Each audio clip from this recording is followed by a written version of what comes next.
This tutorial covers retrieving alerts and lockouts for the Camus Dynaflame, Dynaforce, and Advantage series.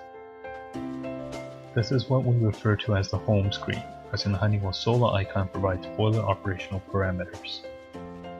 In the event an error is present, the history bar will turn into a yellow or orange color for an alert.